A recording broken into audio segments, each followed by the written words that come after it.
आत्मानंदी अनंत सिद्ध अरिहंत आचार्य श्री उपाध्याय जी लोक विराजित साधु साध्वीगण सारे संयम सुशोभित श्री हाथों को जोड़ मान मोड़ वंदन करती हूँ मैं अहर्निशम संबोधि करो प्रदान प्रभु कृपालु पापों को कर सकूं हनन पापों का कर सकूं शमन।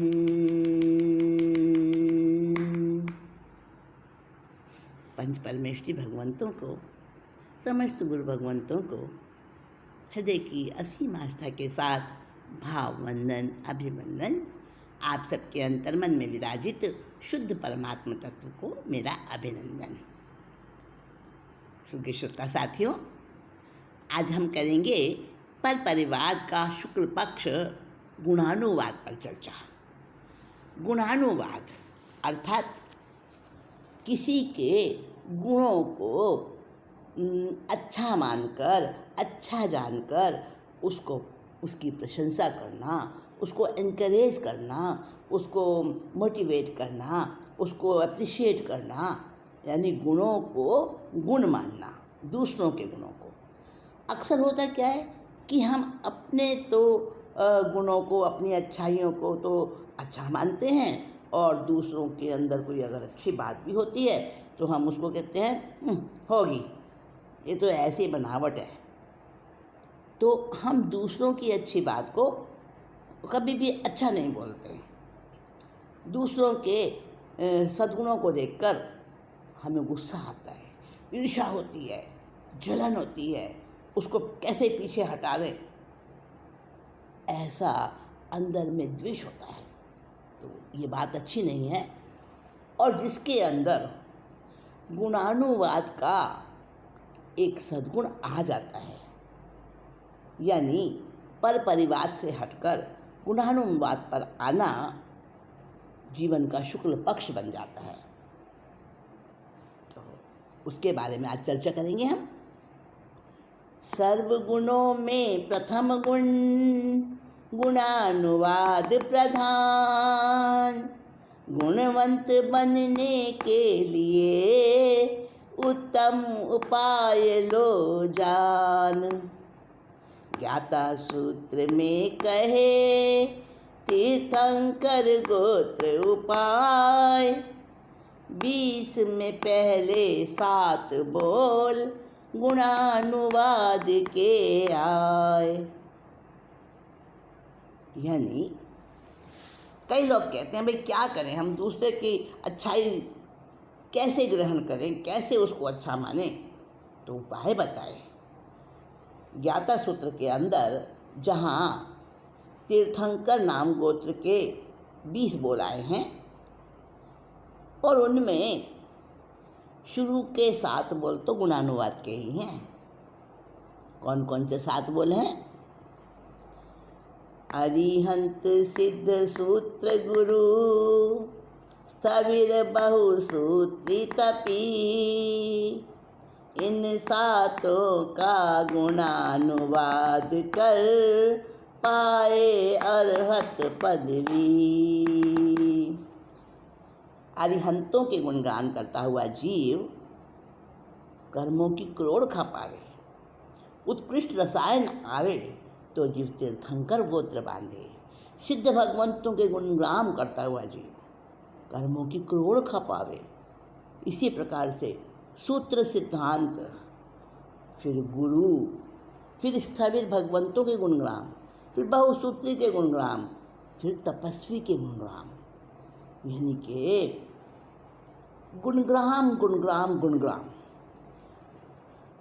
गुणानुवाद करना, ये उनके गुणों को महत्ता देना, अच्छा बताना और प्रशंसा करना, दिल से प्रशंसा करना। तो इन बातों से क्या होता है, जीवन कितना ऊंचा उठ जाता है, आत्मा उज्जवल कैसे बनती है, वो ही चर्चा हम कर रहे हैं। देख दूसरों के सद्गुण हम गुण अनुराग जगाएं, हृदय कमल विकसाएं, मुदित मना बन जाएं। देख दूसरों के सद्गुण हम गुण अनुराग जगाएं, मुदित मना बन जाएं। फूल फूल से मधुमक्खी कितना मधु संचय करती, और सलिल की बूंद बूंद से जैसे गगरी भरती। जहाँ कहीं भी गुण देखें हम गुणग्राही बन जाएं, हृदय कमल विकसाएं। मतलब दूसरों के अच्छे गुण हम देखें, ग्रहण करना तो दूर है, पहली बात तो हम देखते ही नहीं हैं, नेगलेक्ट कर देते हैं किसी की अच्छी बातों को। तो लेकिन हमें देखना चाहिए और देखकर उसकी अच्छी बातों की तरफ एक अनुराग, एक प्यार का भाव जगाएं, और उससे क्या होता है, हमारा जीवन विकसित होता है। अब उदाहरण दिया, जैसे मधुमक्खी एक एक एक एक फूल पे बैठती है और बड़ा परिश्रम करके, बहुत दौड़ भाग करके शहद इकट्ठा करती है ना। ऐसे ही एक एक एक एक गुण लेंगे हम तो हमारे अंदर भर जाएंगे अच्छे अच्छे गुण, ठीक है। और एक एक बूंद से गागर भर जाती है। वैसे ही हम गुणों को देखें, उन्हें अपना लें, गुणग्राही बने, तो हमारे अंदर भी अच्छे गुणों का भंडार होता जाएगा। अगर नहीं बन सकते वैसे खुशी दिखा सकते हैं, बोल प्रशंसा के दो कह उत्साह बढ़ा सकते हैं। ईर्ष्या की अग्नि में जल क्यों अपना मन बनाए, क्यों मन मलिन बनाए। बंजर धरती पर संभव है हरियाली उग जाए, पर गुण ख्यापन में जो अपना कृपण भाव दिखलाए, उसके मन की धरती पर नहीं बिकसे ज्ञान लताएं, मुदित मना बन जाए, हृदय कमल विकसाएं। देख पराए गुण जिसका चेहरा रहता निखरा हो, मन का बाग प्रमोद भाव से रहता हरा भरा हो। गुण अनुमोदन करते करते सहज गुणी वो बन जाए, हृदय कमल विकसाए। देख दूसरों के सद्गुण हम गुण अनुराग जगाए, हृदय कमल विकसाए। बहुत सुंदर भजन है ये, और कहा कि अगर हम वैसे गुणवान नहीं बन सकते, हमारी कैपेसिटी नहीं है, उतना हम पुरुषार्थ नहीं कर पाते, तो हम गुणी के प्रति, उसके गुणों के प्रति खुशी तो दिखा ही सकते हैं, दो बोल प्रशंसा के तो कह ही सकते हैं, इसमें तो कुछ नहीं जाता हमारा।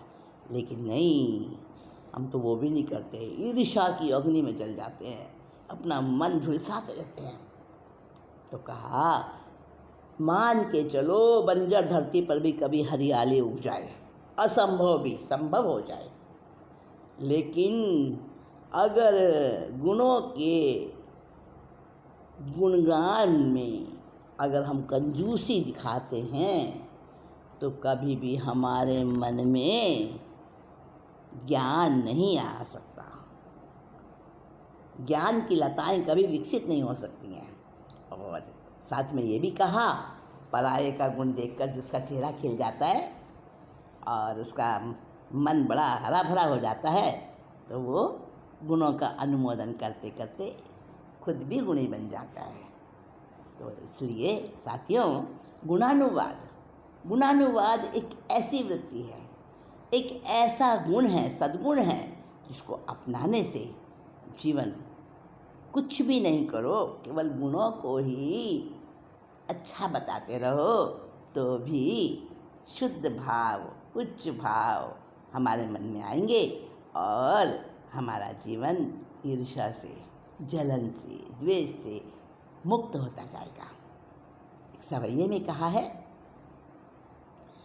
अच्छे वचनों में भाई पैसा न लगे न पाई, सोए सम्यक तुको जगा लो अच्छा कह के, बुराई तो सीख जाते बिना ही सिखाए हम, अच्छी बातें सीखने में कम ही आगे आते, धन्य नर सदाचारी धन्य श्रावक शुद्धाचारी, गुणों को बताने में क्यों होठ सिल जाते, निंदा चुगली गप्पों में कतर निसी जीभ चले, चुप्पी और कंजूसी है सद्गुणों के बखान में, चुप्पी और कंजूसी है सद्गुणों के बखान में। बुरी बातों में तो, निंदा में, चुगली में, गप्पों में, बुराई में खूब जीभ चलती है हमारी, लेकिन चुप हो जाते हैं जहाँ किसी के गुणों की बड़ाई की बात आती है। फूटा है बर्तन का पेंदा कैसे ठहरेगा पानी, गुणों के ग्रहण की दृष्टि नहीं तो व्यर्थ ही रहेगी जिनवाणी, जो जल कर बुझता नहीं हो ऐसा नहीं अंगारा कोई, दोष स्वयं के लाख न देखे एक पर दोष देखे सब कोई। मैं आपको एक कहानी सुनाऊंगी जिसने गुणों की अनुमोदना करके और अपने जीवन को ऊंचा उठा लिया। ये कहानी, ये कथानक आया है गौतम कुलक में, षटपुरुष चरित्र में, जैन कथा रत्न कोश के 6ठे भाग में, और भी कई जगह आया ये कथानक। किसकी कहानी है, नायक कौन है? हाँ बताती हूँ। गुणों का पुजारी जिनचंद्र, जिनचंद्र की कहानी है ये, जो गुणों को ग्रहण करता था, दूसरों के सद्गुणों की प्रशंसा करता था, और उसके एक इस गुण ने उसके जीवन को कहाँ से कहाँ ऊंचाइयों पर पहुंचा दिया। तो हम देखेंगे, गुणग्राही जिनचंद्र था बेटा, नगर सेठ का इकलौता, धन श्री धनावह के जीवन की आशाओं का सुरतर था, गुणग्राही जिनचंद्र था। नगर सेठ, धनश्री और धनावह पति पत्नी। धनावह सेठ जो नगर सेठ कहलाते थे और उनके सेठानी धनश्री, उनका इकलौता बेटा जिसका नाम रखा था जिनचंद्र। ठीक है, सेठ का बेटा था, उसकी बहुत बड़ी विशेषता थी, पर इकलौता बेटा था, हाँ वो भी विशेषता थी। लेकिन उसकी सबसे बड़ी विशेषता क्या थी कि वो गुण ग्रहण करता था, गुणग्राही था, गुणों का उपासक था। अगर किसी में छोटी सी भी अच्छी बात दिख जाती ना उसको, तो उसी को वो बहुत ऊंचा मानता, बहुत प्रशंसा करता और उसको अपने जीवन में भी अपनाने की कोशिश करता। जलता नहीं, उसकी निंदा नहीं करता। ऐसा था जिनचंद्र। प्रौढ़ावस्था की वो संतान था, जन्म भी उसका सरस कथा। सेठ था पक्का अरहत धर्मी, जिनचंद्र बेटे का नाम रखा। गुणग्राही जिनचंद्र था बेटा। देखो, वो जो सेठ था ना, धनावत सेठ, पक्का अरहत धर्मी था, पक्का, जिसकी नस नस में जैन धर्म भरा पड़ा था। शासन का भगत था पक्का, यानी मिथ्या तो नहीं था उसके अंदर जरा सा भी।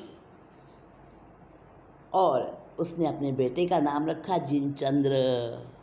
इससे भी मालूम चलता है कि उसको जिन शासन के प्रति कैसी उसकी अनन्य निष्ठा होगी।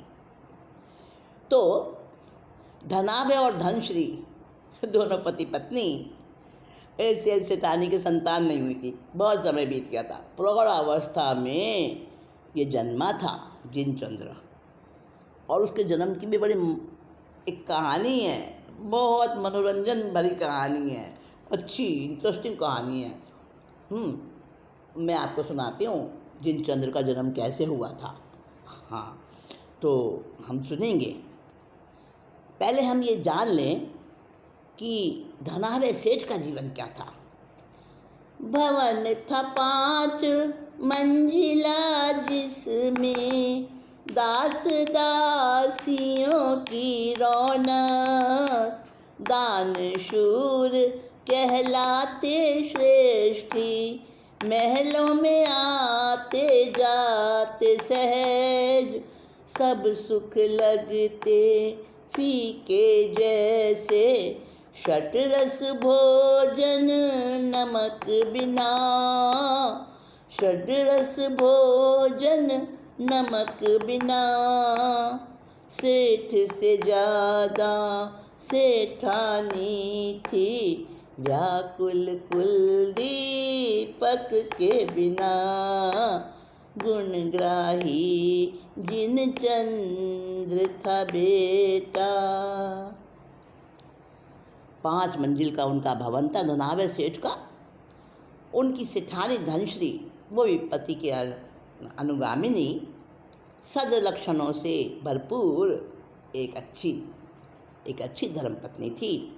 दास दासियाँ भरे रहते थे, एक को बुलाओ 10 हाजिर हो जाते। और सेठ और सेठानी दोनों ही श्रावक थे, पक्के श्रावक थे, और दान भी देते, शील भी पालन करते, तपस्या भी करते और शुभ भावना भी भाते। और सबसे एक बड़ी बात थी कि सेठ धनाढ्य का आना जाना महलों में था, राजमहलों में।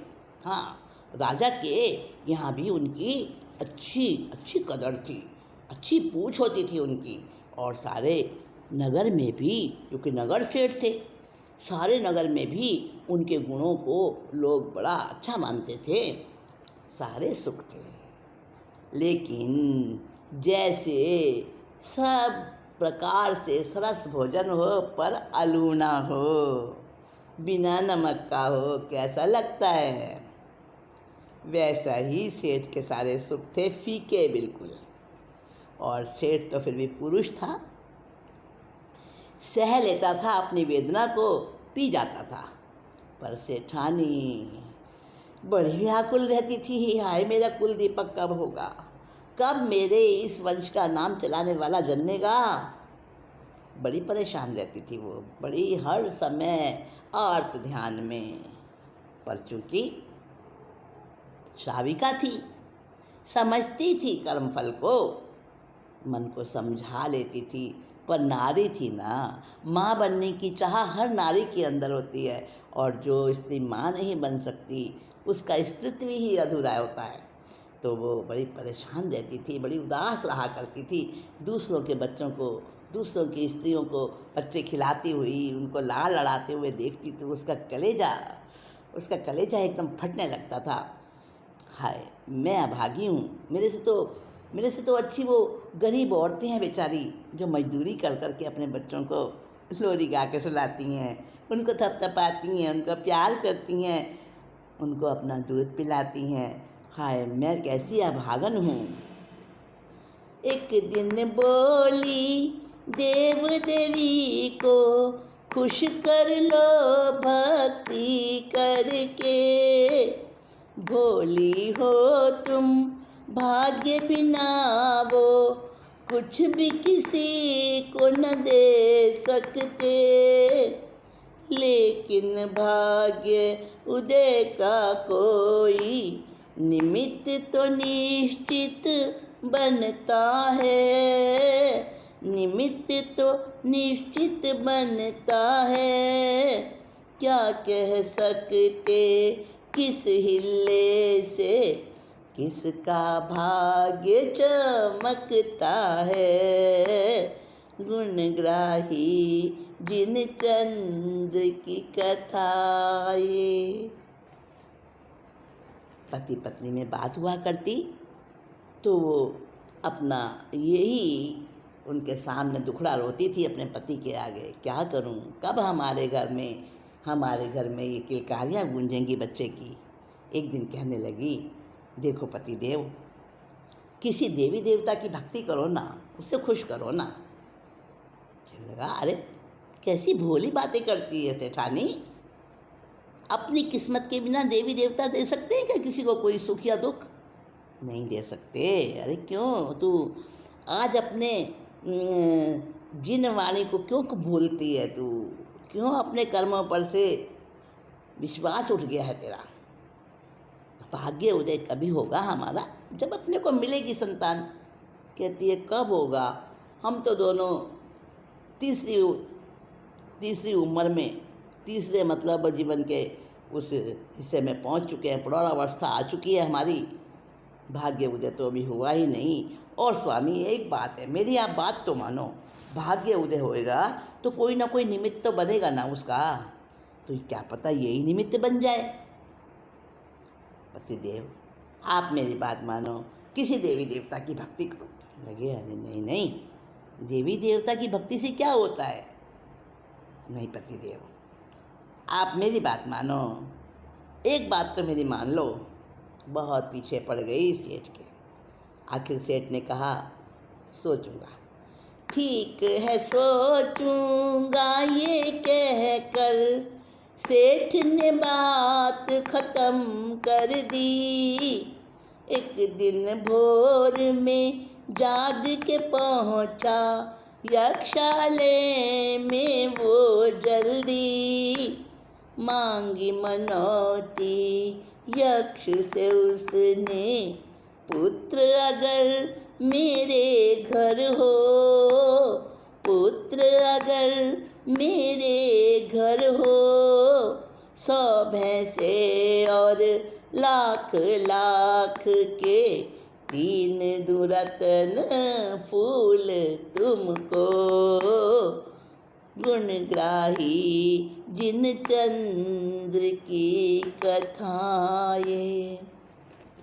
सेठ ने कहा, ठीक है भगवान, सोचता हूँ, विचार करूँगा तेरी बात पर।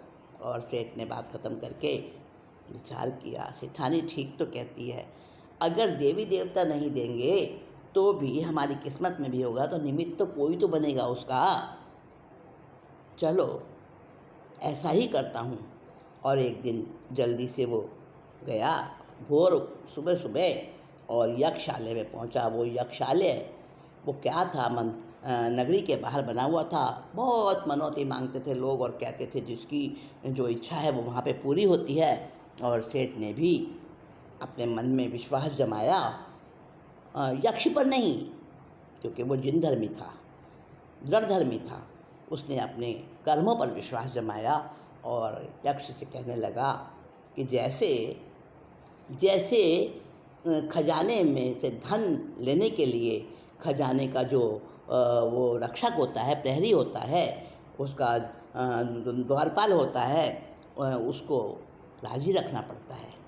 वैसे ही मैं तुमसे कह रहा हूँ, तुम्हारे पास विनती कर रहा हूँ कि अगर मेरे घर पुत्र हो जाए तो मैं 100 तो भैंसें चढ़ाऊँगा और 1-1 लाख के 3 रतन फूल चढ़ाऊँगा।